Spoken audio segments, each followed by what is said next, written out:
Good day, beautiful people. This is Natalie Silva with Life Treasures and Golden Moments, sharing with you true stories of miracles and inspiration. Welcome back. It's so good to have you back with me today. And today I'd like to share a story with you called Searching Normandy, written by Rebecca S. Ramsey. I drew in my raincoat against the chill as I followed my parents and my brother across the grounds of the Normandy American Military Cemetery in Collinsville-sur-Mer, France.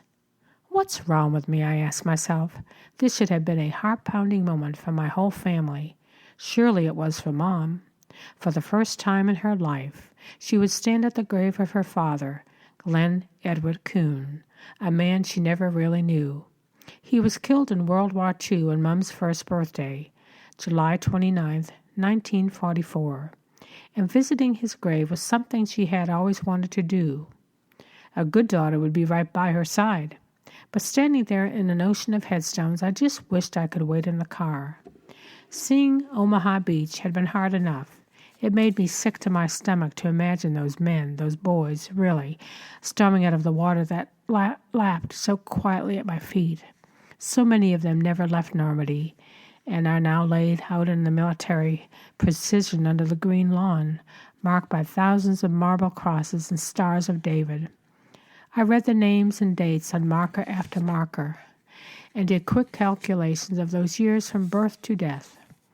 Robert, William, John, those strangers who shared the names of some of my friends at school, were my age, 19. My stomach was knotted for those boys and for their families too, because I knew my mother's loss.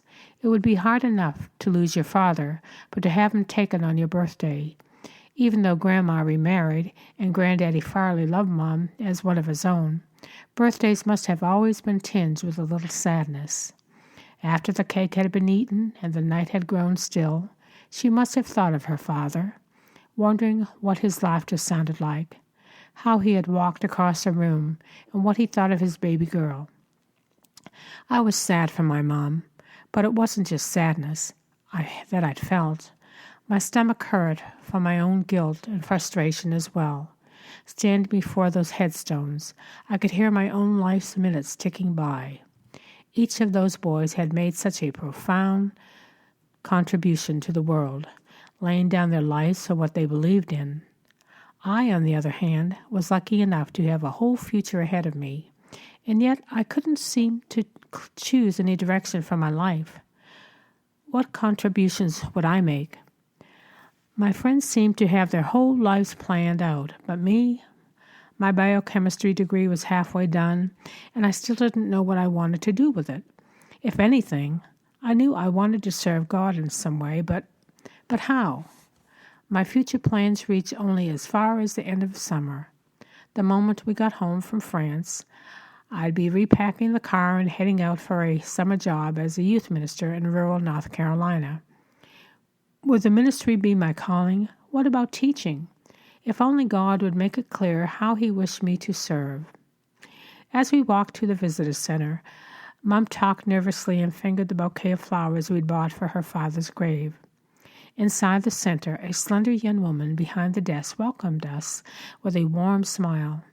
She couldn't have been much more older than I was. Her long brown hair was pulled back in a ponytail, and her eyes were kind and sincere. Her English littered with a French accent as she greeted us and then asked, "And what is the soldier's name?" "Glenn Edward Kuhn," my mother answered. My father died on July 29th, 1944. I could hear the slight tremble in her voice. The woman looked through the book to find his name and then pointed on a map. "His grave is here," she said. "I would be honored to take you there." At our nod, she picked up a pail and a cloth from behind the desk, and Mom followed her. Then my father and my brother and I. Our raincoats whipped around us in the wind. A quiet rain began as we turned down his row, searching the headstones for his name. The young lady stopped, and we all fixed our eyes on the same name on the cross. Our guide stood to the side while Mom and the rest of us read and reread the words. Glenn E. Kuhn. Sergeant 83, QM Company 83, Tennessee, July 29th, 1944. After a quiet moment, our guide set her pail and cloth next to the cross, gathering her skirt to one side. She knelt in front of the cross, pressing her bare knees into the wet grass. As the wind blew her hair about, she scooped up clumps of wet sand and rubbed them into the grooves of the carved lettering with her fingers, as gently as if she was putting ointment on a wound. She moved with quiet reverence, but what was she doing? It just seemed to make a dirty mess on the cross.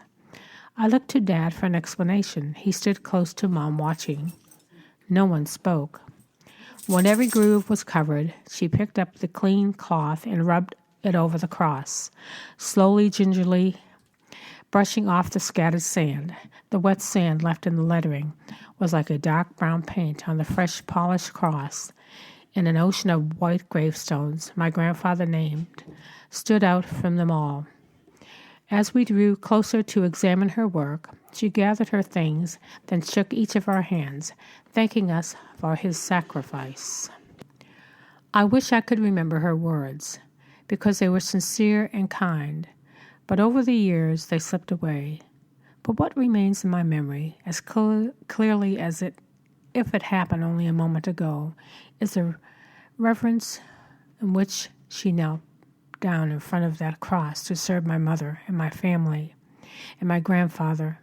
She was no pastor or missionary, but she surely ministered to us. As she filled in the letters on the cross, God was writing his own words on my heart. This is how to serve me, Becky. Do all that you do with respect and humility and love, and if you were doing it as if you were doing it for me. The day after we returned from France, I began my summer of the youth ministry. Although I loved the kids, the Bible studies, and even the car washes and bowling marathons, it was not the end of my career search. In fact, I'm still searching. I've enjoyed plenty of work, opportunities, as a chemist in a lab, a high school chemistry teacher, a camp director, a volunteer, and a mom, though my career path has been a meandering trail more than a brightly lit road.